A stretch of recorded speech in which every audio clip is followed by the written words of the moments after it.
Yes lads, welcome back to the Dons on Tour channel. Today we're going to be going over the 5 signings Johnny Jackson has made. And yeah, I know it's a different face today.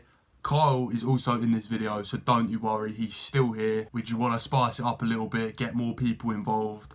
And yeah, make sure to follow our links in the description below. And make sure to show support to the channel as we're trying to get 100 subscribers before the new season starts. We've already passed the 50 mark. So let's try and hit 100 as soon as we can. Anyways, enough waffling, let's get into the video. Let's kick this off with a fan favourite signing and our first signing of the summer, Jake Reeves. Reeves played 41 games for Stevenage last year, he had 4 goals and 4 assists. We didn't really get that when he was at Wimbledon before, as he is quite an injury prone player, but last year he had a really good run of games and he got to show his class, be a part of the Stevenage promotion charge and getting them promoted last season. I describe Reeves as a hard-working, box-to-box midfielder, and if he stays fit, then I think we've got a really good player on our hand. He would fit really well next to Woodyard in maybe a 4-4-2 formation, as Woodyard can kind of sit back and Reeves can do all the box-to-box work. Maybe even Alfie Bendel next to him could be a shout, as Bendel could be our deep line playmaker and spray balls left and right, which we all know he's good at. That's if he stays though. There's obviously talk that he is going to Germany. Obviously Reeves has made 128 appearances for us in the league and also been a vital part of our promotion season in 2015-16. Everyone loves Reeves as he is a big part of Wimbledon's history and he knows a lot about the club. Anyway, let's get into the second signing. I'll pass it over to Kyle now. The second signing saw us bring in Josh Newfield, who joined from recently promoted Luton Town on a 2-year deal. He is primarily a winger who has bursts of pace, can take on players, and just loves to run at defences. He was most noticeably on loan last season at Sutton United, local rivals obviously, and I do unfortunately have some family who do support Sutton, and they have said that he is actually a decent winger, very quick, loves to take on players, can dribble, he's got a good pass on him and can score because I don't know who he scored against, but he scored earlier in this season against some sort of team. I think this is a good signing because I think we are in need of wingers if we are to play a 4-1-2-1-2 formation or a 4-4-2, seeing as both of those formations do have wingers and also do have 2 strikers, which is interesting, seeing as we have picked up Omar Bugle, who is going to be fighting with Josh Davison for the second striker, in my opinion, because realistically, Ali will always start if he is fit. Right, the third signing we're going to be talking about is Omar Bugle, who we got from Sutton United. The Lebanese international made 35 appearances last year for Sutton, scoring 6 goals and getting 2 assists, which is obviously 8 goal contributions in the season. He did get 13 yellow cards and 1 red card, which, you know, it does bring alarm bells. But at the end of the day, what we've been moaning about recently is not enough passion in the team. And we want some no-nonsense players in our team, don't we? In his interview with Chris Thorpe, he described himself as a physical, hard-working striker.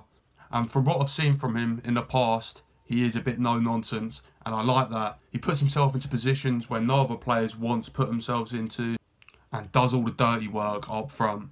Meaning, if he played next to Ali next season, then this means Ali can go and play it off of him and do what he does best. The side we're going to be talking about today is Ryan McLean. Last season, he played 40 games for Hereford and got 7 goals, which is very good for a winger. He's young, he's a raw talent, and he's about level with what Mitch Pinnock was when we signed him from Dover, which Mitch Pinnock turned out to be a very good technical player for us. And some fans say that he was a fantastic player, and he is a fan favourite.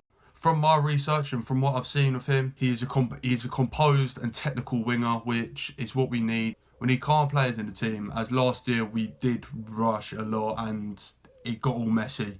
It did get all messy when going forward. That's maybe why we didn't get some of the results we deserved. Not blaming it all on the attack though, as the defence was a shambles. The great thing about McLean is that he can play down either wing, which is fantastic. And as he said in his interview with Chris Thorpe, he is right-footed. So if he plays on the left wing, he can cut in on his right, as that is his stronger and preferred foot. If he plays with the right wing, he can whip balls into Bugle or whoever's in the box. I'm really excited to see what he's about. And to be fair, I think he's... The one thing what does worry me a bit is that he hasn't played any league football whatsoever. But to be fair, it doesn't matter. He's only young. He's 23 and he's got a lot to learn. So, you know, he could be a great replacement for Newfield, if that's how you say his name.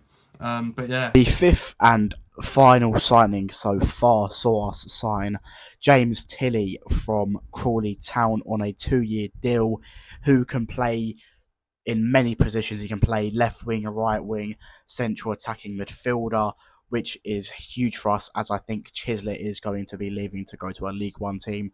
And in my opinion, is he League One worthy? Probably not. He was inconsistent at best for a team that finished 22nd in League Two last season, which is not the best. And he is going on a free, which annoys me a little bit because we could have got probably a fee for him of, I think, 400k, maybe more, maybe less. Moving on to Tilley, I think this is a superb signing for us.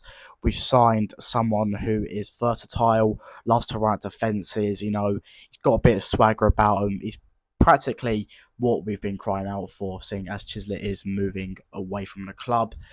And I did see a lot of fans go ballistic on Twitter and on Facebook from Crawley, saying that they're fuming that they have just sold their star player to local rivals, and that I think they are pretty much destined for relegation. That is going to conclude today's video. Thank you so much for watching. Please be sure to like and subscribe. We will be back when we have announced more signings, and we might be back with a fixture video talking about the games we're thinking of doing. And yeah, thanks for watching. Please be sure to like and subscribe.